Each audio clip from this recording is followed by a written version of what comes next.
নমস্কাৰ সকলোকে আসাম কেৰেলাৰ আপোনাক স্বাগতম জনাইছো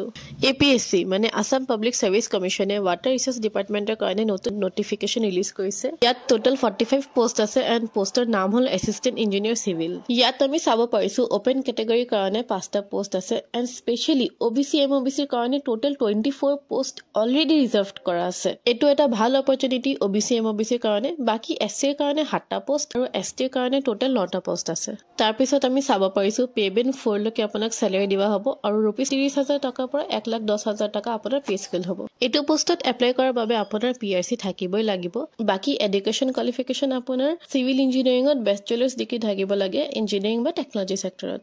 এতিয়া আমি চাও এজ ক্ৰাইটেৰিয়া কি আছে আপোনাৰ বয়স যদি 21 ইয়াৰ্ছৰ পৰা 38 ইয়াৰ্ছ লৈকে থাকে আপুনি আৰামছে এটো পোষ্টৰ কাৰণে এপ্লাই কৰিব পাৰে আৰু বাকি ৰিজাৰ্ভেশন এসিৰ কাৰণে 5 ইয়াৰ্ছ আৰু ওবিসিৰ কাৰণে 3 ইয়াৰ্ছ এটো নৰমালি ৰিজাৰ্ভেশন থাকে আপুনি আৰু ভালকে নোটিফিকেশন চাই ল'ব পাৰে এটো পোষ্টৰ কাৰণে এপ্লাই কৰা ডেট অলৰেডি ষ্টাৰ্ট হৈছে 15 এপ্ৰিলৰ পৰা আৰু এতিয়া চলি আছে লাষ্ট ডেট আছে আপোনাৰ 14 মে লৈকে আৰু আপুনি এপ্লিকেশন ফি টু 16 মে লৈকে দিব পাৰিব এপ্লিকেশন ফি টু আপোনাৰ জেনাৰেল ক্যাটেগৰীৰ কাৰণে ৰুপিস 297.20 পইচা দিব লাগিব ওবিসিৰ কাৰণে ৰুপিস 197.20 পইচা আৰু এসসি এসটি বাকি ক্যাটেগৰীৰ কাৰণে ৰুপিস 47.20 পইচা দিব লাগে এতিয়া আমি চাও আপুনি কেনেদৰে এটো পোষ্টৰ কাৰণে এপ্লাই কৰিব পাৰে এটো পোষ্টত এপ্লাই কৰাৰ বাবে আপোনাৰ এপিএসসিৰ অফিচিয়েল ৰিক্ৰুটমেন্ট ওয়েবসাইট মানে apscrecruitment.in ত গৈ আপোনাৰ ৰেজিষ্ট্ৰেচন কৰিব লাগিব পাছত লগইন কৰি আপোনাৰ এপ্লিকেশন ফৰ্মত ক্লিক কৰি আপোনাৰ date of birth experience qualification সব শেয়াৰ কৰিব লাগিব আৰু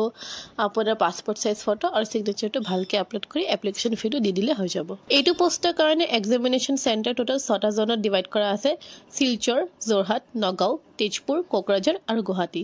তো আজিৰ কাৰণে এতলৈকে আসলে আপোনাৰ যদি ভিডিওটো ভাল লাগিলে তেনেহলে এটা লাইক কৰি দিব কমেন্ট কৰি দিব আৰু শেয়াৰ কৰি দিব এনেকৈ আপডেটস পাই থাকিবৰ কাৰণে আমাৰ চেনেলটো সাবস্ক্ৰাইব কৰি দিয়ক আমি সদায় নোটিফিকেশন আপডেটস লৈ আনিব ট্ৰাই কৰিম আৰু